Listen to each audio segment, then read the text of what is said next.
Hola a todos, a todas. Estamos en la presentación de dos libros.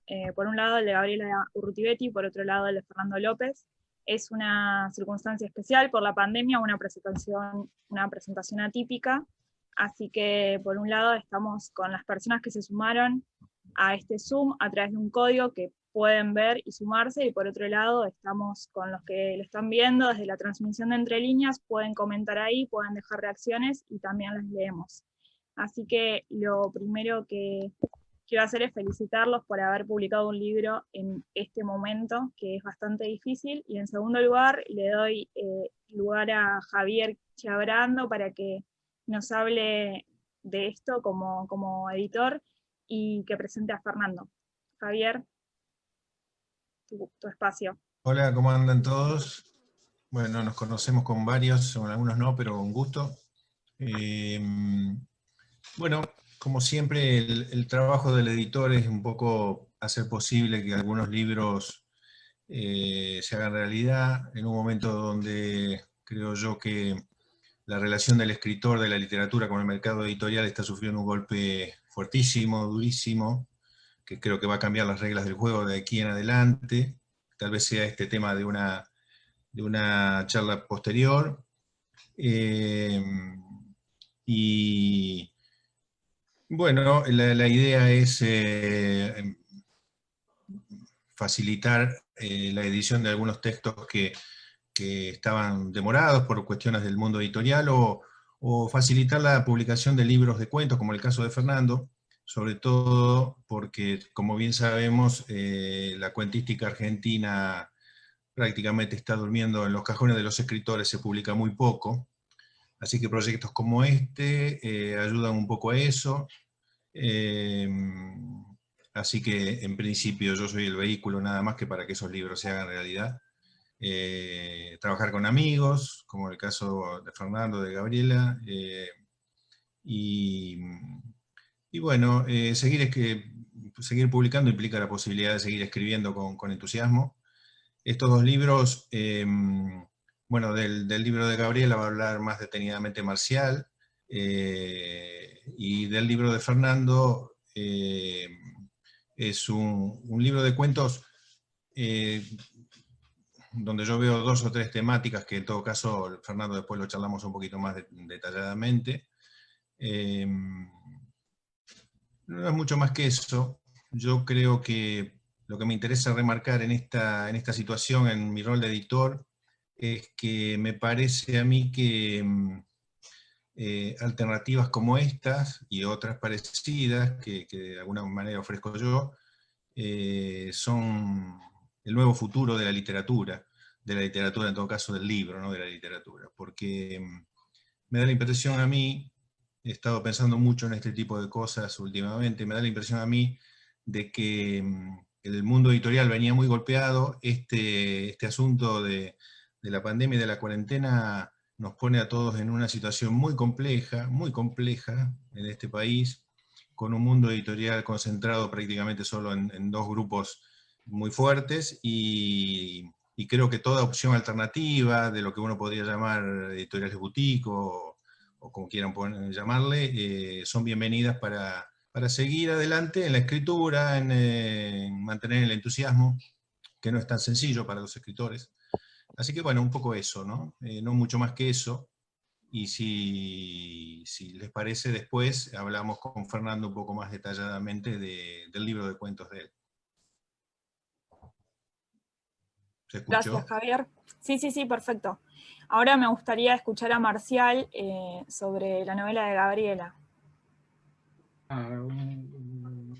Muchas gracias a todos y sobre todo a Gabriela por esta oportunidad. Y yo escribí unas palabras sobre la novela que es una novela que me gustó mucho desde hace tiempo que la trabajamos juntos y me pareció una novela muy notable.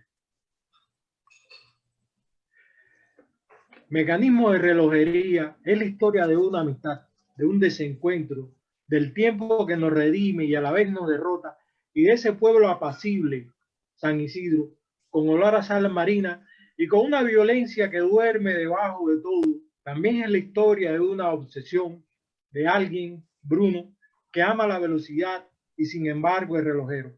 Esa pasión de los casi durmientes, recuerden a Luis XVI, de los que toman las cosas con extrema calma. La novela, como buen mecanismo de relojería, realiza dos de las operaciones que, según Vargas Llosa, hacen que una obra literaria pueda ser considerada óptima: saltos en el tiempo y saltos de nivel de realidad.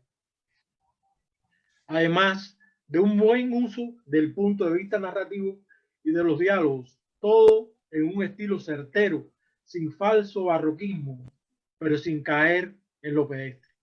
Es también una novela de solitarios, cuyo silencio se cruza sin dejar por eso de poseerlos, de llevarlos a un desencuentro del cual no salen.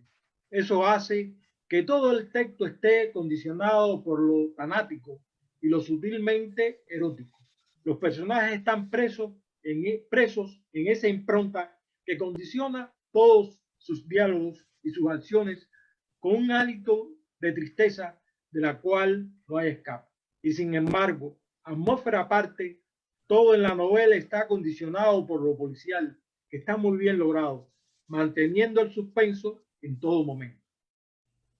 Por otro lado, la edición es hermosa, con un diseño de carátula sobrio que dan ganas de leer. Una novela hermosa y breve como un buen trago de whisky. Y así es una novela policial, muy bien ejecutada, con cambios de puntos de vista narrativos que en todo momento contribuyen a acelerar o darle el tiempo necesario a la trama. Es una novela donde el argumento se esconde muy bien en la historia. Eso que a veces es difícil en la novela policial, que el lector, aunque sospeche que está en un anaquel que se llama novelas policiales, tú sabes que es una novela policíaca, pero aunque el lector sospeche esto, no parezca que la historia ya está vendida, que desde el primer momento vas a saber por dónde vas, sino que la escritora logra una atmósfera de policial, pero también de la novela social. Y me gusta mucho que la novela escape del condicionamiento de Buenos Aires y de la ciudad y los suburbios, sino que se desarrolla en un pueblo chiquito, y en este pueblo hay toda una conjunción explosiva de factores que al final explotan. Es difícil hablar de una novela policial sin caer en expoliarla, ¿no? Pero me gusta mucho la complejidad de la trama, que hace que sea una novela óptima y que cumple perfectamente su cometido.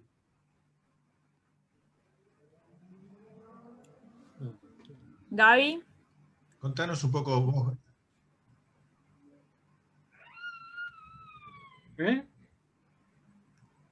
Ahí está. Vos, Gabriela, contanos un poquito.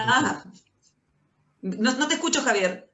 No, contanos un poco tu visión de lo que dijo Marcial y todo eso.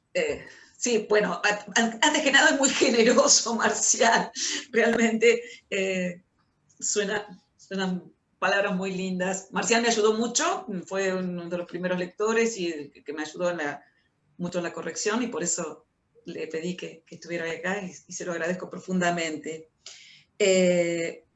Sí, me gusta eso que dijo de escapar a Buenos Aires. Por ahí los que somos del interior, supongo, tenemos esta cuestión de que necesitamos también ponerle voz a nuestras realidades, ¿no?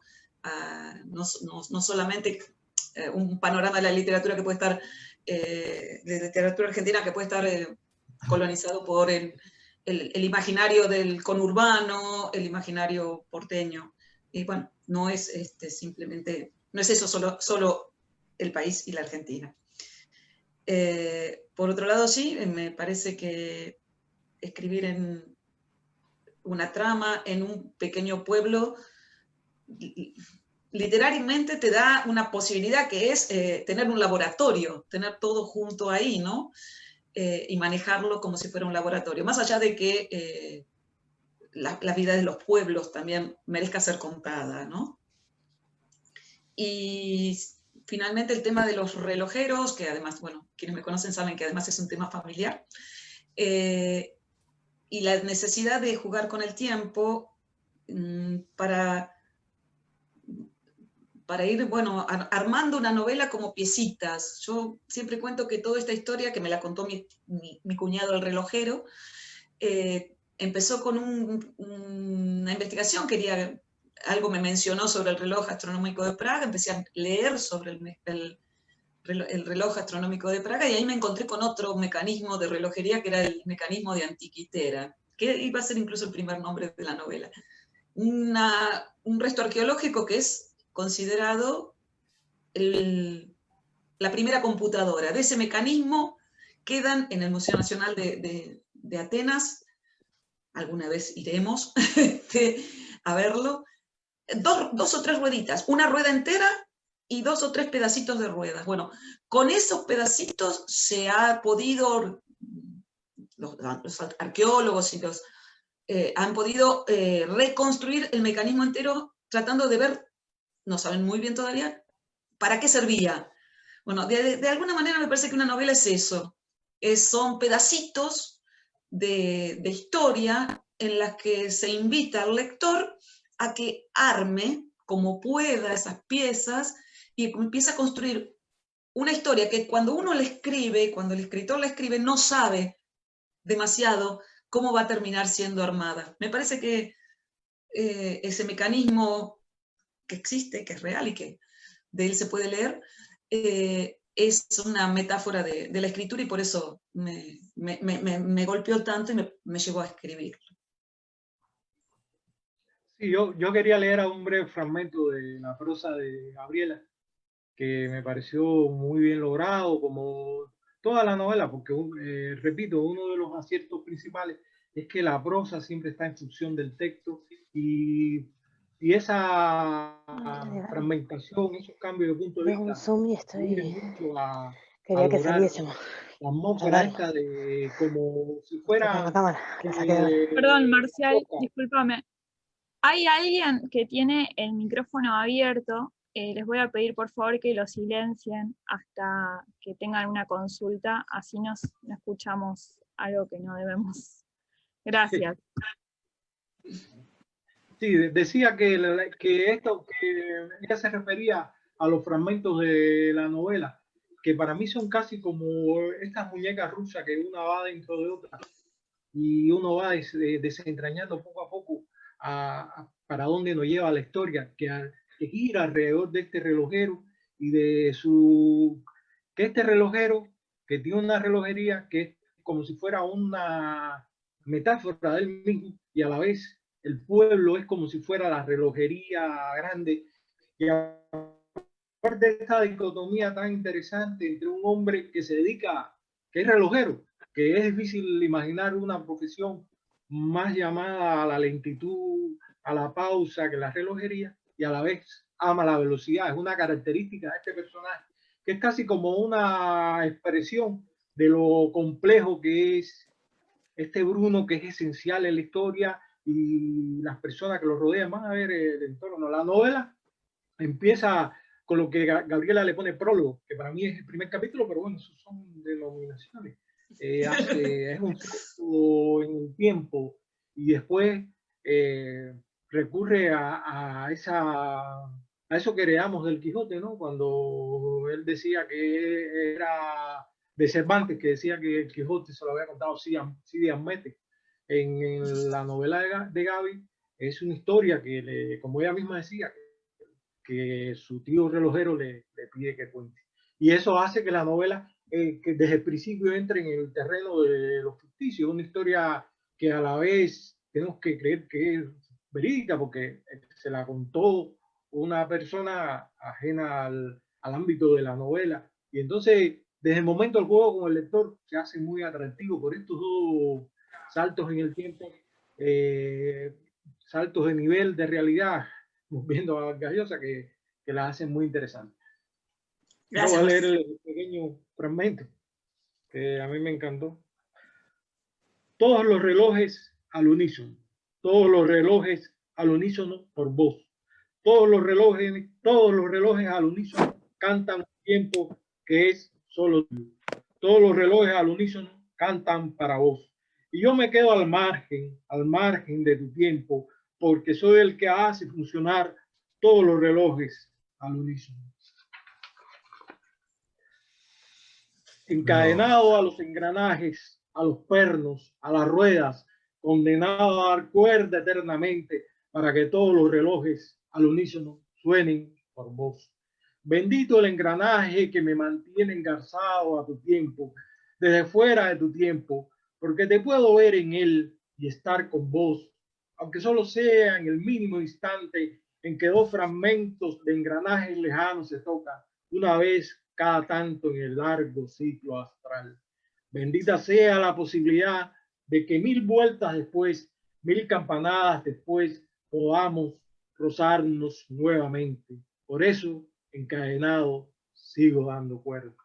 Es un gran fragmento de prosa, estoy seguro que coinciden conmigo, que demuestra que la novela sigue teniendo esa cuestión de, a pesar de que a veces es vilipendiada, ¿no? Sigue siendo un género en que cabe la poesía, cabe la música, cabe el ensayo, y este es un pedazo que tú lo publicas como un poema y la gente dice, ah, qué poema más lindo. Y así, con esa eficacia en estilo y lo más importante, con esa eficacia narrativa, se desarrolla toda esta novela que el título Mecanismo de relojería me parece que es un título que le hace justicia. El libro es lindo con este título precioso y así. No sé el precio, por eso no puedo decir que es barato. Gracias, Marcial. Javier, querías decir algo. Sí, una pregunta para Gabriela. Te quería preguntar de qué época es esta novela, porque me parece que vos retomás acá una especie de subgénero que hace algunos años tenía mucha difusión, que es algo así como lo que uno llamaría un thriller medieval o una cosa así, aunque no sea el medioevo el tema, ¿no? Es una historia actual con un pie en el pasado, y contanos un poquito de eso. No, la novela yo la terminé de escribir, de hecho estaba fechada a fines del 2017, en el 2018 estuve corrigiéndola bastante, ahí fue cuando Marcial me dio una mano, así que, y está planteada como, no, como una novela de, los fragmentos del presente son del presente más o menos de la escritura. Obviamente va para atrás y vuelve, va y viene, pero es una novela de esta década del siglo XXI. No está anclada hacia atrás, aunque, por supuesto, a partir de ese presente, como dice, hay una persona a la que le cuentan una historia, ese es el presente de la escritura. Esa narradora va recuperando una historia anterior, pero que no ha sucedido muchos años antes. Así que es contemporánea al tiempo de la escritura. No está, aunque rescata esta historia del mecanismo de Antiquitera, que en realidad es una pieza que el relojero quiere reconstruir como un hobby, pero que en realidad no es un hobby, no le vamos a decir más. Pero bueno, la idea es reconstruir ese aparato antiguo, un aparato del siglo II antes de Cristo. Esto de una historia apasionante, ¿no? La del mecanismo de Antiquitera, pero es un aparato que quiere reconstruir, un relojero que vive en esta época.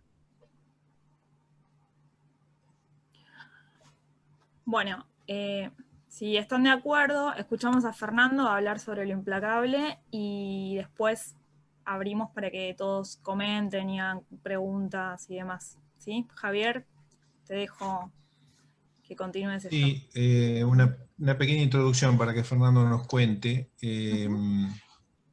Los libros de cuentos pueden pertenecer a una misma época, tratar una temática más o menos parecida, en un estilo parecido, o bien recuperar la obra cuentística de un autor que fue desperdigada, editada parcialmente, podría ser el caso. Uno de estos cuentos, por ejemplo, lo editamos una vez en un libro del Festival Azabache en el 2011. Brevemente, contanos un poco de de la etapa de estos cuentos, Fernando, sobre todo, y tu relación con la cuentística, porque, como bien dije antes, es más fácil estar atento a la obra novelística de los escritores, y los cuentos, la obra cuentística se va perdiendo porque se editan pocos libros. Contanos un poco eso y después te quiero hacer una pregunta más. Bueno, hola a todos y todas, un placer estar con ustedes y hablando de literatura sobre todo. Porque a veces nos juntamos los amigos para hablar de política, y que es un tema quizá más convocante, sobre todo en estas épocas. Pero lo bueno es que podamos hablar de literatura con amigos y estar, aunque no nos podamos acercar entre nosotros, estar más o menos presentes en el espacio.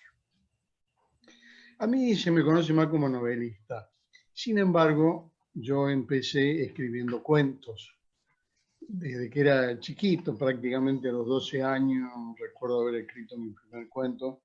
Por supuesto, felizmente se perdió.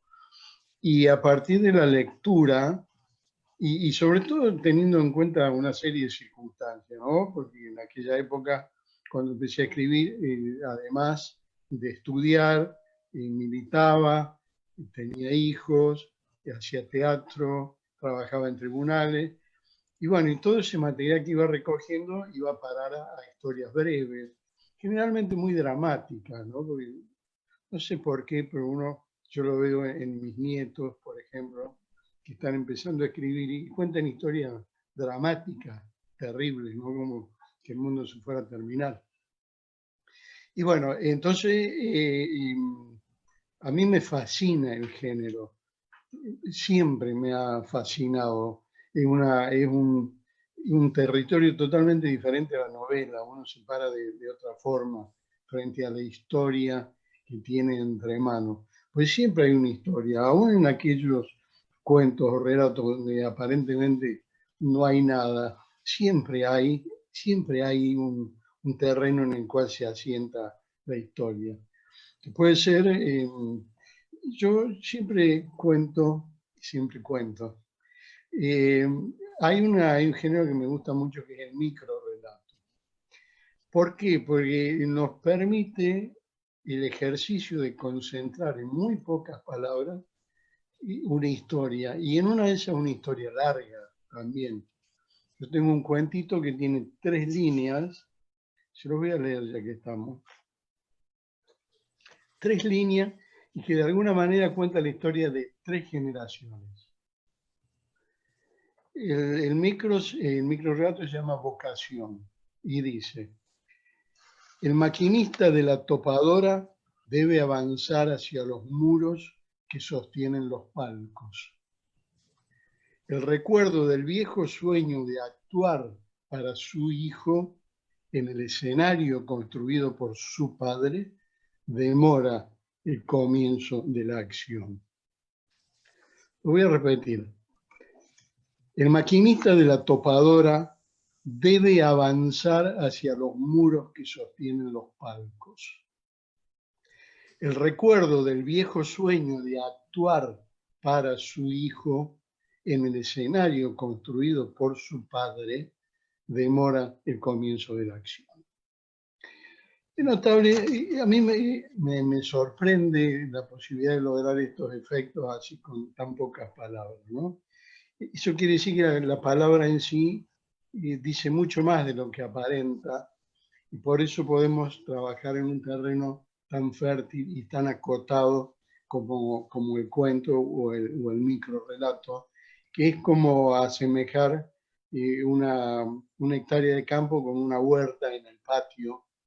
Y son 2 terrenos muy fértiles que uno debe aprovechar si es que quiere sacarle el jugo de manera diferente. Yo también, como Gabriela, soy del interior. En algún momento, cuando estuve viviendo en Trelew, y para volver, dudé si volverme a Córdoba o irme a vivir a Buenos Aires. Y bueno, y conversando con amigos escritores, y la circunstancia que yo tenía hijos y nietos en Córdoba, finalmente decidí volver. Y siempre me acuerdo de una frase de Sixto Palavecino, que decía que no le gustaba Buenos Aires porque no se veía el horizonte. Y nosotros sí podemos ver no solo el horizonte, sino que también esa especie, esa llanura. Yo vivo ahora vivo en Córdoba, pero viví mucho tiempo en San Francisco, cuna de grandes personajes de la historia triste de la Argentina. Es un paisaje muy, muy como decir todos los días lo mismo, hasta la gente sale vestida de la misma forma. Es como si no necesitaran nada para ser felices, sino simplemente lo que tienen. Y sin embargo, en esos pueblos, en esos lugares, suceden historias terribles, que están generalmente ocultas, porque son esas historias de las que no se habla, de las que nadie quiere hablar y ni siquiera quiere escuchar. Siempre yo he tenido talleres, he dirigido talleres literarios durante más de 20 años, y siempre cuando me preguntaban de dónde sacaba mis temas, o de dónde se podían sacar temas para escribir, yo siempre les decía que de la historia de la familia. Decía, bucear, hurgar, curiosear en la historia de tu familia, en las fotos, en los álbumes, en los pequeños escritos que aparecen tirados en los cajones, porque ahí te vas a encontrar con cosas increíbles. Te vas a encontrar con la historia de la humanidad, todo lo bueno y lo malo y lo feo y lo lindo que existe repartido en el mundo, lo encontramos en una familia. Cosas terribles, por ejemplo, estos relatos, estos cuentos que se reúnen en Lo Implacable, creo que ustedes ya vieron la tapa, ¿no? Muy buena la tapa, Javier, de paso. Se luce muy bien en la librería. Algunas son historias familiares, que no, eso no quiere decir que sean historias reales, pero sí de alguna manera han sucedido y a mí me han llevado y me han llamado a contarlas. Por ejemplo, la historia, el primer cuento que se llama La alteración del binomio, es una historia que pasó en mi familia. Y la historia que estoy escribiendo en este momento, que es una novela, también pasó en mi familia. Y son esas historias de las que yo me enteré de casualidad a través de primas que jugando contaban la historia del abuelo con la hija, que había pasado algo que nadie sabía qué era. Y bueno, y nunca llegué a saber qué había pasado realmente, pero ya ese misterio me llevó a escribir esa historia. Y con respecto al tiempo, al manejo del tiempo en los relatos, y a mí también me parece mucho más interesante contar una historia fragmentada o anfractuosa, que lo lleve al lector a tomarse el trabajo de meterse adentro, de curiosear, de investigar, de ver qué es lo que quiso decir el autor con este párrafo, por qué aparece este personaje, por qué desaparece. Y eso se logra no con un relato lineal, como puede ser un relato o una noticia, sino trabajando, armando. Yo comparo mucho la literatura con la construcción de un edificio que se va construyendo por etapas. Primero la cochera, después el piso, después el contrapiso, después las columnas, y así hacia arriba hasta que queda concluido después de mucho tiempo. Una novela también lleva mucho tiempo, lleva también muchas operaciones de quitar y rellenar, de agregar y de sacar. Y los cuentos también. Y curiosamente, cuando me puse a leer estas historias para reunirlas en el libro Lo Implacable, me encontré con sorpresas increíbles. En algún momento llegué a decir, pero esto yo no lo escribí, esto se escribió solo. Y eso abona también la idea de que las historias nos visitan y las tomamos o no según cómo nos impactan. Bueno, eso más o menos, y ya les leí un fragmento y les voy a leer otro micro relato que tiene nada más que una línea y media, que Javier la conoce, porque cuando la escribí, el primero que se la conté fue a él. Se titula Página amarilla y dice: cuando el disparo atravesó las páginas del diario, se convirtió en una noticia policial. Lo repito. Cuando el disparo atravesó las páginas del diario, se convirtió en una noticia policial. Bueno, nada más, después sigo si quieren, si no, me callo. Yo te hago una pregunta, Fernando, para que, un poco metiéndonos en la interioridad de los cuentos, y ya con esto de alguna forma damos un panorama del contenido de Lo Implacable. Yo encuentro ahí tres temáticas bastante marcadas. Una es el mundo de la literatura como tema. Los cuentos de Fernando son muy trabajados de lo sintáctico, mucho. A pesar de que él es un novelista de novela negra, básicamente, no se atiene tanto al argumento como otros, sino que trabaja mucho la prosa. Y una de las temáticas es el mundo de la literatura. En este libro hay un cuento con Borges de personaje. La otra temática es tu vida como juez, como abogado, como juez. Y la otra temática es tu relación con los derechos humanos y la historia de la Argentina inmediata, ¿no? Para mí hay tres líneas bien marcadas ahí. ¿Vos lo ves eso también? ¿O trabajás, digamos, en base a eso? Mira, conscientemente no. Conscientemente no. Alguna vez me dijeron que yo escribía como un juez. O sea, que mi literatura reflejaba mi pasado y mi presente, pues yo, mientras trabajaba en la justicia, escribí muchísimo. No sé cómo lo hacía, porque realmente ahora que tengo más tiempo me cuesta más.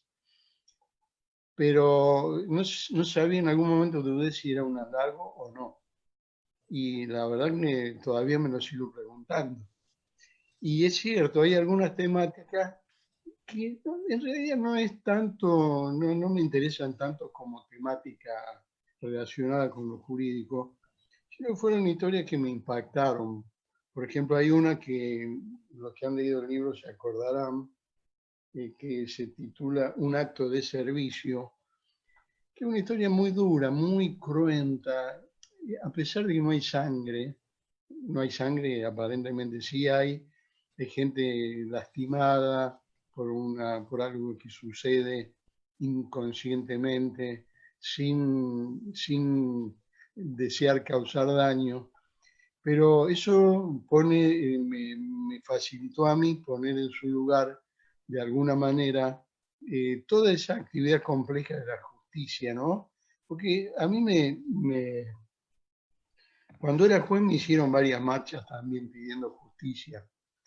Y yo entiendo que esas cosas sucedan, pero siempre me digo que lo que tiene la gente no tiene que pedir justicia, sino que tiene que pedir que cada uno se ocupe desde su lugar de que las cosas funcionen y funcionen bien. Empezando por la policía, empezando por, en este caso, en este momento, por los médicos, por los enfermeros, por la responsabilidad social. Y de alguna manera, yo cuando era juez estaba muy estructurado, 30 años usando traje y corbata, y cuando me retiré nunca más me puse un saco. Eso de alguna manera también me influyó para la creación literaria, ¿no? Y una cosa que sí quiero contar también, creo que viene al caso en relación también con este relato, este cuento de Un acto de servicio, cuando en el año 84, cuando estábamos inaugurando la democracia después de la dictadura, a mí me invitan a dictar un taller literario en la Municipalidad de San Francisco. Bueno, se hizo la convocatoria y asombrosamente el primer día había como 60 personas. De todas las edades, ¿no? De todas las edades, de todas las profesiones. Y terminamos de presentarnos y se me ocurrió decirle para la clase que viene, por favor, cada uno va a traer un escrito, un ejercicio de 3, 4, 5 líneas, lo que puedan, pero usando malas palabras. Usando malas palabras. Bueno, se empezó a ir la gente, 2 o 3 señoras me dijeron, muchas gracias, mucho gusto en conocerlo. Yo no puedo escribir malas palabras, así que no voy a volver. Y me costó muchísimo, muchísimo. De los 60 quedaron 20 y a fin de año creo que llegamos 7 u 8. Me costó muchísimo entender qué es lo que pasaba. Habíamos vivido una época de censura tan fuerte, tan terrible, que no nos animábamos a pensar siquiera en esas palabras. Eso me llevó a reescribir la primera novela que publiqué en el año 84, que era una novela policíaca que se llama El mejor enemigo. Todavía se consigue la última edición, que es bastante reciente. La tuve que escribir de nuevo porque me di cuenta que estaba contada con eufemismos. Todo daba vueltas así para contar, por ejemplo, para contar una relación sexual, la contaba con las sombras que se veían en la pared proyectadas por el velador que estaba sobre la mesa de luz. Y me dio bronca. Y ahí me juré no censurarme nunca más. Y creo que lo he logrado. Y a mucha gente le molesta. Hay escritores y escritoras que me dicen todavía, Fernando, no es necesario poner todas esas palabras. Bueno, esto creo que viene a cuento un poco de cuáles son las historias y cuáles son los temas y cómo me interesa trabajar la literatura. Bueno, gracias, Fernando. ¿Le puedo hacer una pregunta a Gabriela? Sí, sí. Yo vengo de un pueblo pequeño también y coincido con lo que decía Marcial, que una novela policial en cualquiera de sus variantes que escapa, digamos, a la dinámica de las historias de las grandes ciudades, tiene su particularidad. En algún momento, hace pocos años atrás, eso era poco común. Hoy ya es un tema que se estudia en las universidades. Por ejemplo, el amigo en común Knudson David estudia lo que se llamaría la novela rural. A mí, meter el ojo en un pueblo pequeño, el pueblo de donde yo vengo es un pueblo de 5.000 habitantes, y es realmente pueblo chico, infierno grande, es un tema interesantísimo, sobre todo por la proximidad de las personas a las que uno de alguna manera retrata. Y me acordaba que una vez Sacomano me dijo en un azabache, dice, la gente de Gesell se enojó un poco conmigo después de que escribí Cámara Gesell. Y yo le dije, boludo, me lo hubieras preguntado a mí antes y yo te hubiera dicho que se iban a enojar, porque era obvio que si estaba contando le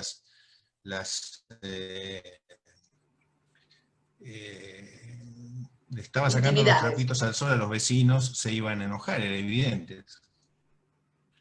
Claro. ¿Qué tanto metes el ojo ahí? ¿Qué tanto Dolores es el lugar que vos retratamos? ¿En algún momento hubo una reacción de eso? Contanos un poco eso. Sí, por supuesto que está. Es que son personajes que además hay gente que me dice, este es fulano, ¿verdad? Pero creo que los estoy disfrazando bastante bien por no se han enojado o no me han leído. Una de dos, no estoy muy segura. Me acuerdo también que General Villegas, ¿no? Estaba pensando en Manuel Puig y su relación con su pueblo, que primero casi lo echan, lo linchan en la plaza pública, después le pusieron una estatua a la entrada de su pueblo, de Coronel Vallejo. No, por supuesto que está la ciudad, están los personajes, pero porque uno tiene que escribir de lo que sabe, uno no puede escribir de lo que no ha visto nunca. Es una contradicción en los términos. Y por supuesto yo vivo en un pueblo chico, conozco todos los pueblos chicos de los alrededores, los conozco mucho, así que en este San Augusto de la costa atlántica hay cosas de Dolores que no tiene mar, pero hay otros pueblos que sí tienen mar y claro que están las historias. De hecho, acá hay un personaje real, que es el relojero Fernando Fernández de Dolores, que es mi cuñado, y que además es uno de los personajes que anda dando vueltas por ahí. Y es el que me enseñó toda la parte de relojería. Sí, está. No sé, los dolorenses de acá que están dando vueltas por este Zoom si se han enojado mucho. ¿Puedo comentar algo?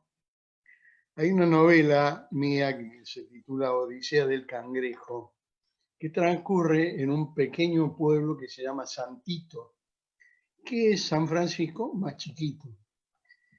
Y cuando se publicó la novela se leyó bastante, y un día, bueno, todos los personajes son del ámbito de la justicia. El protagonista es un juez que tiene una vida bastante licenciosa. Y lo más curioso es que una vez me tocó ir a San Francisco y estaba en la cola del banco y viene una jueza. Yo ya estaba retirado y me dice, ¿qué haces acá? Vengo a sacar plata. ¿Por qué? Te van a matar. Si te ven, te van a matar. ¿Por qué? Porque los metiste en la novela, dice. ¿A quién? Y fulano, mengano, sultano. Era cierto, pero claro, ninguno tenía el nombre real, pero se ve que estaban bien pintados. Y me tocó visitar el juzgado donde yo había sido juez y mi reemplazante me preguntó directamente, ¿por qué me pusiste en la novela? Entonces yo muy suelto de cuerpo le digo, bueno, decime cuál de todos los personajes sos vos. Y bueno, y ahí no pudo decir más nada y pasó, seguimos siendo amigos. Eso quería contar. Bueno, Toto está en el auto, espero que no esté manejando porque si no van a tener otra historia para contar. Y si alguien quiere hacer alguna pregunta, un comentario, algo por el estilo, pueden levantar la mano o sencillamente empezar a hablar de forma organizada. Así no se pisan. Josefina creo que quiere hablar, ¿no? Guillermo estaba levantando la mano. Ah, bueno, Guillermo. No, que hable primero Josefina. No, pero no contesta. Dale vos. Bueno, no, quería hacer algunas sabias reflexiones sobre el tema del pueblo chico. Yo soy de Buenos Aires, porteño de nacimiento y orgulloso de ser porteño en un medio hostil como es la provincia de Córdoba. Y me he ganado el afecto de algunos cordobeses, no de todos. Es por mis condiciones, creo que personales, pues, pero quiero ser un buen tipo, nada más. Ahora, el pueblo chico como materia, yo saqué un premio en el año 2004 con una novela, se llamaba Sueños de Perro, viajé a España, qué sé yo, el pueblo estaba alborotado con mi viaje a España, ¿no? Porque me habían premiado. Ahora, estoy seguro que nadie leyó ese libro. Por eso me congratulo que ustedes viviendo en pueblos chicos, los habitantes del pueblo se acerquen algunos a cuestionarlos o a verlos, lo que sea. Es más, mi novela se llamaba Sueños de Perro y una de las habitantes del pueblo un día se me acerca y me dice, ¿dónde se consigue su novela? Esta es una historia, una anécdota que ya conté 20.000 veces, pero bueno, como el público se renueva, como dice Mirta Legrand, ¿dónde se consigue su novela?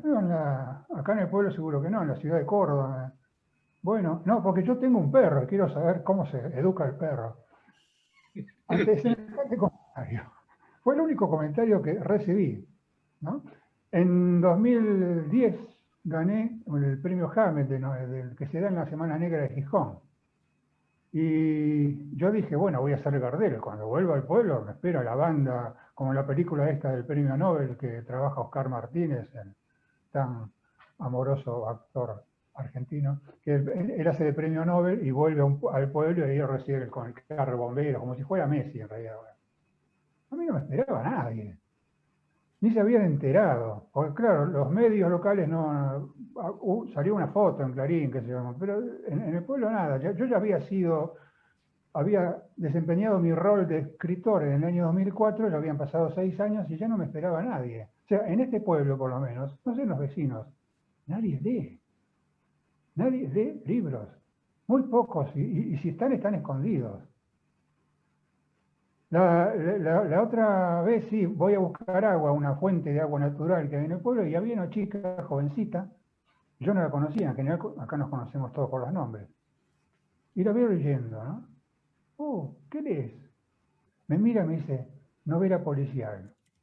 Casi me caigo de culo, les juro por Dios. Es notable. O sea, hay muy pocos lectores, tanto en los pueblos como en las ciudades. Los lectores de ficción son cada vez menos. Bueno, es un tema complejo que no viene a cuento de desarrollarlo en esta mesa, pero quería comentar eso. Y quería comentar también algo más sobre la prosa de Gabriela. Yo tuve la oportunidad y el privilegio de ser uno de los jurados que premió o castigó, no sé, depende cómo se vea, la novela de ella Con la muerte a cuestas. Y la prosa de Gabriela es compleja, el tema de transgredir los tiempos, de ir hacia el pasado y volver, en Con la muerte a cuestas ya está presente, pero lo hace con una deliciosa maestría y realmente da gusto leerla, y en ningún momento se pierde la relación de la historia, que es a veces lo que tememos nosotros como escritores, o lo que se nos critica, pero ese libro va mucho hacia el pasado y juega con los tiempos. No hay que sentirse intimidado por el estilo. Cada uno es dueño de su estilo, y el estilo se conquista entre comillas, se va adquiriendo después de escribir y leer, y escribir y leer mucho. Y si llegamos a ese grado, a esa cosa tan personal como es el estilo, no resignarlo nunca, pero nunca, ante exigencias editoriales. Sobre todo de editores tan arbitrarios como Chabrando, que seguramente te cambia todo el texto, ¿no? Pero hay que ser coherentes y conscientes de lo que cuesta llegar a un estilo para perderlo. Bueno, eso quería comentar sobre el estilo de Gabriela. Sobre Fernando no digo nada porque ya lo conozco, sé qué puntos calza.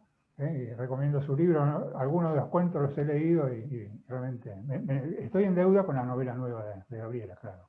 Eso nada más. ¿Alguien más? Rosa. Hola, buenas noches. Solamente para felicitar a los dos escritores que presentan sus obras, principalmente Fernando, que es un viejo amigo, prolífico escritor, y realmente es muy interesante ver que esta pandemia que ha detenido tantas actividades no detiene la creación artística, ¿no? Y ni siquiera el contacto para poder mostrarla a los demás.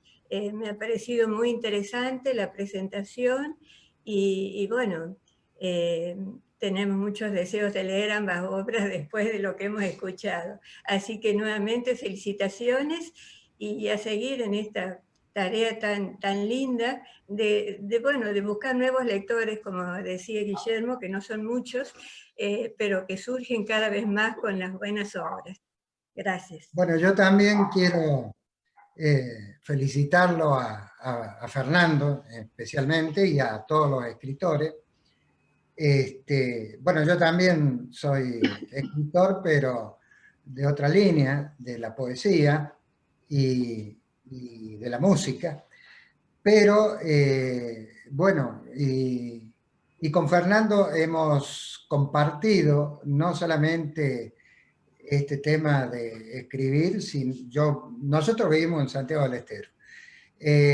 Y no solamente hemos compartido esto de escribir, sino también que hemos compartido la militancia, la aventura de vivir juntos salimos de tribunales para poner un estudio, así que, bueno, compartimos muchas cosas, ¿no? Así que para mí es muy grato estar en otra presentación de un libro de él, porque ella ha venido a presentar también a Santiago Letero. Y felicitaciones a todos. Gracias Rosa y gracias Marcelo por acompañarnos. Desde tan lejos, tan cerca que estamos ahora, ¿no? Chao, gracias. Sí, Rodríguez, no veo su nombre, pero lo escuchamos. Bueno, primero, ha sido un momento hermoso y no puedo mejor que felicitarlo a Fernando, ¿no? A quien quiero mucho, pero incluso que hay que decir cosas que a veces cuesta decirle, que es el sufrimiento del escritor, que eso no es menor. Yo soy testigo a la vez de haberlo llamado y estar mortificado porque no le sale un giro, no logra hacer la imagen que él quiere. Son verdaderos momentos de dificultad que también valen, ¿no? Por eso algunos dicen que en la vida hay que plantar un árbol, tener un hijo y escribir un libro, ¿no? Lo cual habla de una comparación que tiene mucho que ver con eso. Es decir, cada libro, yo no escribo novela ni historia a la altura de ustedes, yo soy más bien ensayista de otra cosa, ¿no es cierto? Pero reconozco que hay momentos difíciles. Primero, esa llamada hoja en blanco, ¿por dónde empiezo? Después, ¿cómo queda eso? Porque uno un día cree que está bárbaro, el otro día lo ve y cómo habré escrito esta cosa de esta forma. Y tercero, ¿cuándo terminarlo? O sea, decir, acá terminó, esto es así, ¿no? Y me consta, porque ahora lo voy a rescatar más como amigo Fernando, porque antes uno hablaba y estaba el cartelito de decir, no molestar. Hasta Mercedes, la compañera hermosa que él tiene, estaba casi ignorada solo por la concentración que implicaba hacer lo que ha hecho, así que no me cabe ninguna duda que va a ser una hora para disfrutarla, ¿no? Valeria quiere hablar. Bueno, yo quiero felicitar a los dos escritores y principalmente a Gaby, a quien conozco, admiro profundamente. Una escritora que me ha hecho pasar por todos los estilos que ella escribe y he dirigido obras escritas por ella. La verdad que quiero decirte, Gaby, que arranqué a leer la novela anoche, muy tarde, y que hoy ya la termino porque realmente me atrapó. No seguí leyendo porque era muy tarde, pero sinceramente me atrapó y es lo que voy a seguir haciendo hoy. Te admiro profundamente, lo sabés, desde el momento que fuiste profesora mía y me lanzaste a las tablas. Cada libro que leo, bueno, hablaron de La muerte de Cuestas también, que también lo leí y me fascinó. Así que, nada, eso, felicitar, no voy a extenderme mucho más, acá los protagonistas son ustedes dos, así que muchas gracias por seguir entregándonos material como este. Muchas gracias.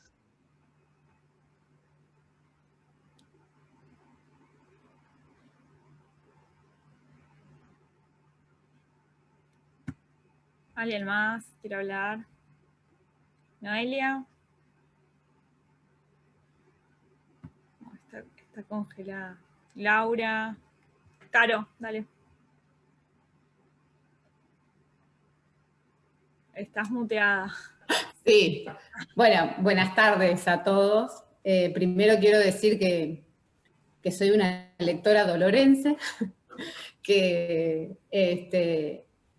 ser una lectora de la ciudad de la autora tiene sus ventajas, porque el libro lo tengo de la mano de la autora, o sea que acá en Dolores es del autor al lector directamente, cosa que no deja de ser un privilegio.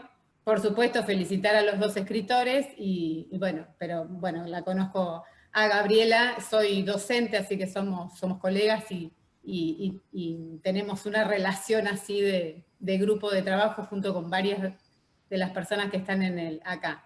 Quiero decir que lo leí al libro y que lo terminé. que la verdad que tuve que, confieso, como no soy una lectora experta, tuve que ir y venir en el texto, tuve que leer, releer algunas cosas como para volver a situarme, o sea que esto de ir y venir me resultó algo que me obligó a tener que volver sobre la lectura. No sé si estoy errada o pregunto nada más a Gabriela, esto de jugar con el espacio y el tiempo fue una cuestión que a mí me incomodó en términos de la lectura, ¿no? Pero porque realmente la novela me encantó. Sí tuve la necesidad de ir poniéndole rostro dolorense a los personajes que van apareciendo. Algunos pude, otros no, debo confesar. Y la pregunta que tengo para hacer es, como la terminé, si hay ahí en la trama, me pareció leer o percibir algo de querer reencontrarse con un amor perdido, ¿no? ¿O es una idea que me quedé con esa? Ah, porque me dio esa sensación. En el fondo es una historia de amor. Exacto, en el fondo la novela es una historia de amor. A mí me dio la sensación que esa necesidad del mecanismo de la búsqueda de la relojería y del manejo del tiempo, y esto de la relojería y la velocidad, como decían recién, en el fondo es una historia de búsqueda de reencuentro de un amor. O sea, esa es la sensación que tuve cuando terminé de leerlo. ¿Spoileé algo? Perdón. Digo, si spoileé, se dice así. No, porque en el fondo yo quería escribir una historia de amor. No me salen las historias de amor, no soy buena escribiendo historias de amor, así que me salió una historia de amor con policial. Pero sí, quería escribir una historia de amor. Bueno, veo que salió.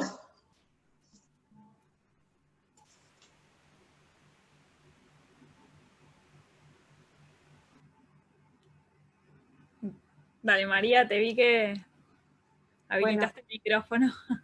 La verdad es que celebro que haya estos encuentros, que haya iniciativas para que, pese a todo lo que nos pasa, sigan generándose posibilidades de que el libro llegue a las manos de los lectores, porque escritores con la producción y esto que yo le digo siempre a Gabriela, ¿no? Es una caja que tiene tanto para darnos. Y bueno, también quiero saludar a Fernando, que dice que no he tenido la oportunidad de tener alguna de sus obras, pero que celebro que estemos juntos en este espacio, apoyando a los escritores, acompañándonos, y bueno, y espero que estos encuentros sigan generándose y que tengamos la oportunidad de encontrarnos para celebrar juntos en un encuentro no virtual, sino cara a cara. Pero bueno, quiero felicitarlos a los dos escritores, también a Marcial, y celebro que haya una editorial que ponga a disposición los libros en circulación. Así que gracias a todos. Gracias por brindarnos un espacio de libertad. Bueno, yo levanté la mano varias veces, pero nunca me dieron la palabra, así que aprovecho el huequito. Perdón.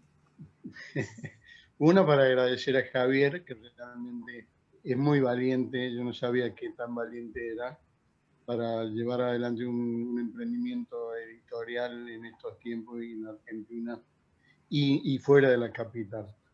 En segundo lugar, voy a pasar un chivo.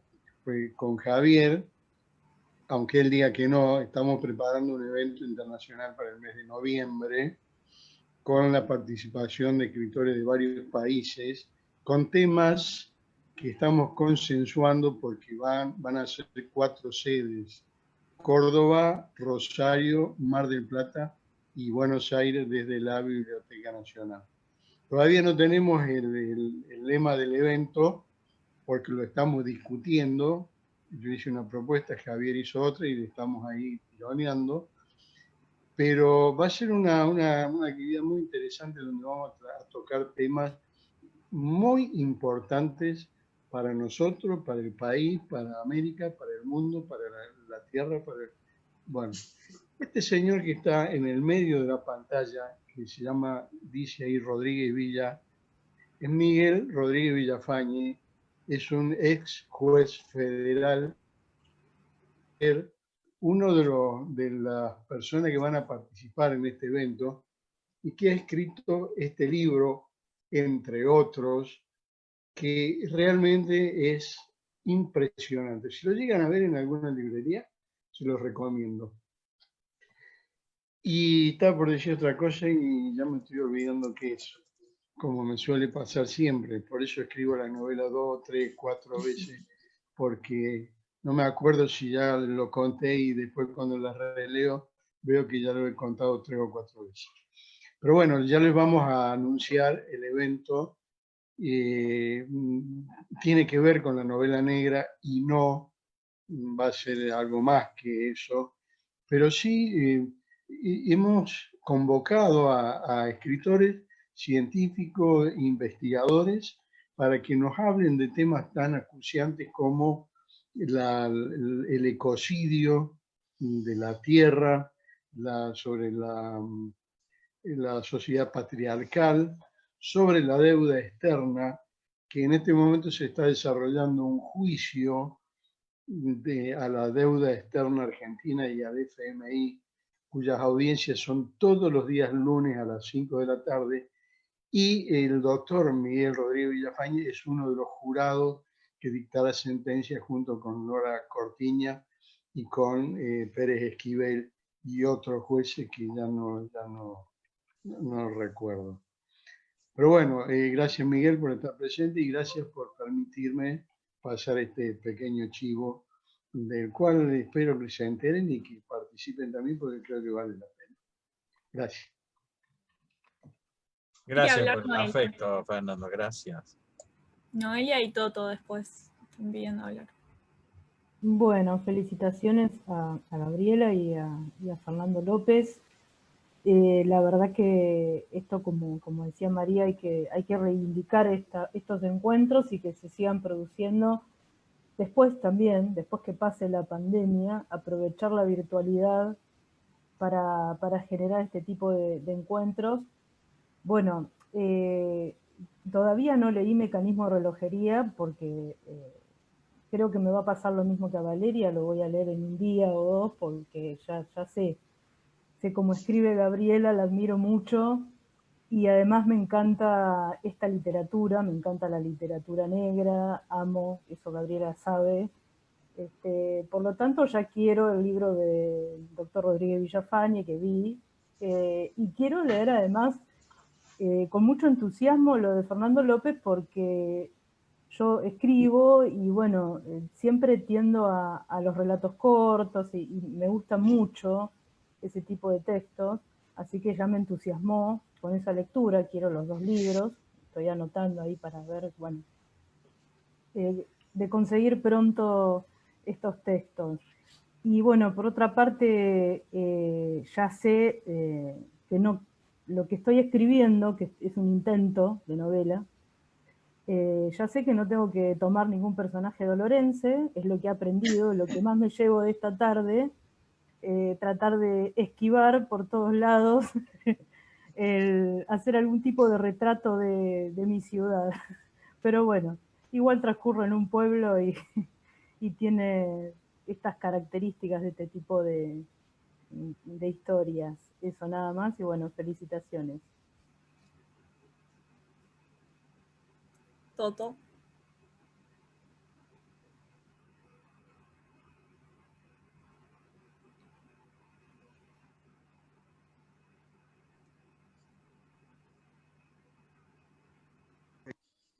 ¿No hay ningún payador acá entre los presentes? ¿No? ¿Ningún cantor? Toto, Sí, Toto, no dale. querías hablar, ¿no? Me parece. Creo que no escucha bien, porque estaba habilitando y desactivando el micrófono. ¿Otra persona que quiera hablar mientras él soluciona eso?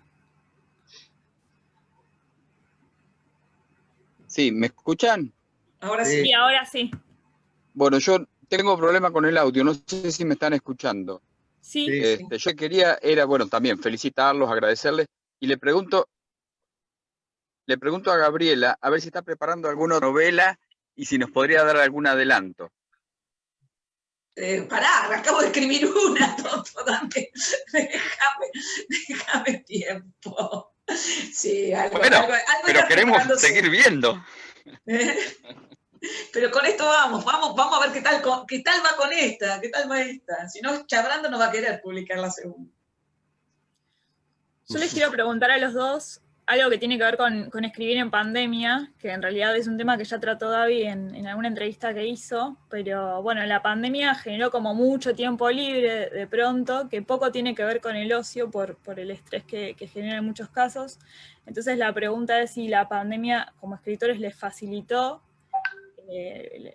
la parte de poder crear textos, o al contrario, si encontraron limitaciones. Gaby. A ver, a mí me condicionó mucho. Yo venía escribiendo y creo que el 20 de marzo dejé de hacerlo. Y luego luego escribí, durante la pandemia escribí 2 o 3 cuentos, cuentos intensos y algún texto medio ensayístico, pero me cortó, me complicó mucho. Ahora estamos retomando. Fer. A mí la pandemia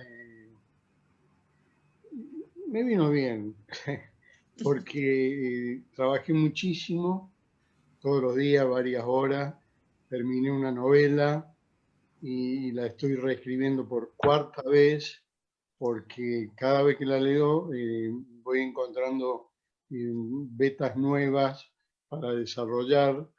Es una novela que transcurre en un pueblo también, en Santito, donde transcurren varias de mis novelas, en una época actual, pero no quise escribir sobre la pandemia, pero sí sobre un pueblo en el que pasan cosas raras, de las que nadie habla. Por ejemplo, hay muertos, hay muchísimos muertos que están esperando ser sepultados porque no hay lugar en los cementerios. Hay una llovizna permanente sobre el pueblo que tiene una forma de hongo, en la cual se reflejan todas las luces de los autos y de los semáforos.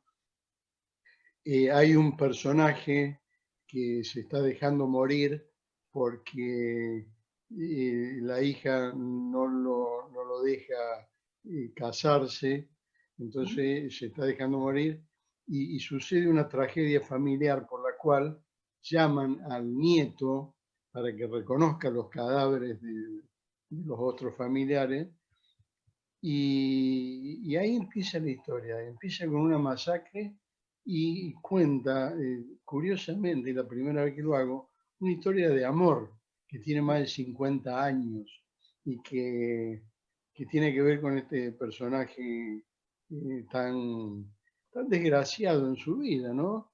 Que sin embargo ha vivido a su manera y ha tenido muchos afectos, mucho cariño. Tanto es así que la hija lo condena a no casarse porque ha sido un Don Juan empedernido. Entonces una de las formas que encuentra el nieto para que el abuelo se recupere, el abuelo que ya no habla, no camina, no come, es pedirle que les cuente las historias de sus amores. Y bueno, ahí estoy peleando, yendo y viniendo, recortando, cambiando de lugar las historias. Y hay personajes que me di cuenta que no los había desarrollado y que son muy ricos. Entonces ahora estoy trabajando con cada uno de esos personajes que han quedado postergados. Y bueno, no sé si algún día se publicará o no, pero me mantiene bastante entretenido. Bueno, si nadie más tiene preguntas, dejamos por hoy acá, quizás se pueda hacer otra reunión más adelante, otro encuentro. Y gracias, Bueno. felicitaciones de nuevo. ¿Sí? Bueno, gracias a usted, gracias Javier, gracias a todos mis amigos y amigas que se han tomado la molestia de sentarse frente a la pantalla. Y bueno, y ya nos veremos y nos abrazaremos, estaremos cerca. Gracias a todos. Chao. Bueno, besos y abrazos. Gracias a todos.